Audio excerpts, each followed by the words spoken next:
Was it 63? When was it? Kennedy was shot. 63. I'm right. Things are getting old now. My dates are all getting mixed up. Here's the Kennedy's legislation had not passed. The whole bill, all of them, had failed, and it couldn't get any support. The whole liberal program was going down, and it had been all up before Congress, and Congress had defeated the whole package. A bullet rings out in Dallas, and I've seen the picture. You know who shot Kennedy? I've seen the film, and every congressman has been sent a picture of the frame, and every senator, and every judge, federal judge, has had a picture of the shooting of Kennedy. It's the driver with a .45, left-handed, across his right shoulder, blows in Kennedy's brain, blows the back of his head off. That's why the FBI captured that film immediately. The car wasn't even in sight of the bookbinding building when he was already dead, or his back of his head was blown out. See the steam puff that came out of the back?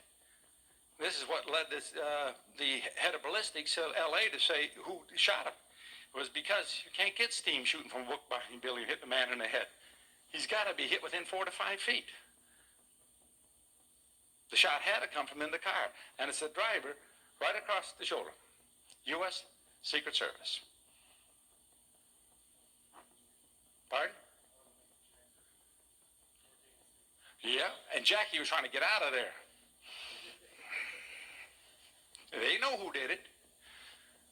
And I want to tell you, the people who shot Kennedy in wouldn't have much compulsion to see that Jackie had an accident if necessary. But why did they shoot Kennedy? Well, I don't know. Everybody speculated on 100 different reasons. But I'll tell you one thing. I look at the results. What was the result of the death of Kennedy? The whole package got passed without even debate. None of the Congress dared to stand up and vote against the Kennedy bill. This is called legislation by bullet, you see. And it's a very effective program. Now, here's a guy named Bobby Kennedy who tried to get back into power after his brother got bumped in. He knew who shot his brother. And he was elected president in California. When he won that primary, he had the election. There was no stopping him, except Saran stopped him. He couldn't even get his coffee. And they blew him in.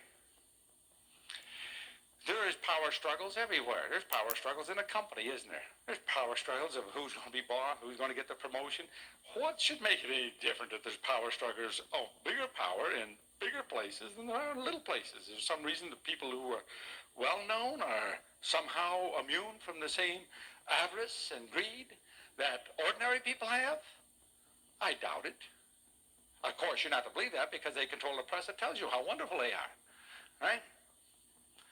But remember, they are human beings with all the frailties that you have, plus one more. They have proven themselves to be as successful at their game because they're where they're at. That is, the more ruthless rise to the top. Should we be surprised to find ruthless people at the top? Should that be a surprise?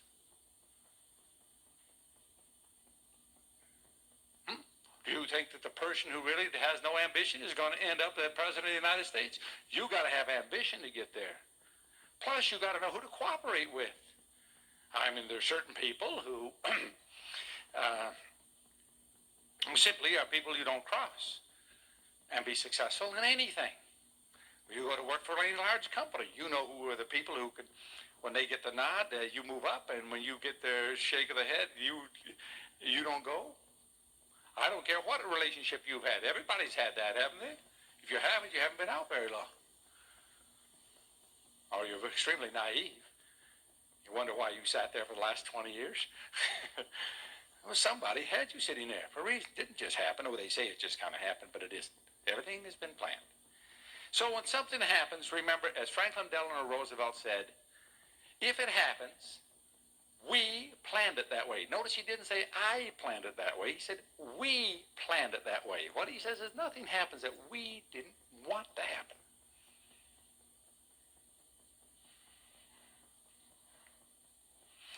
Now, I always believe if it happened, somebody wanted it to happen. All these so-called wars.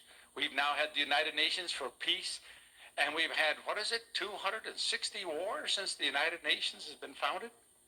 We've had twice the casualties of the entire Second and First World War combined during these years of peace. Think what would happen if we had a war.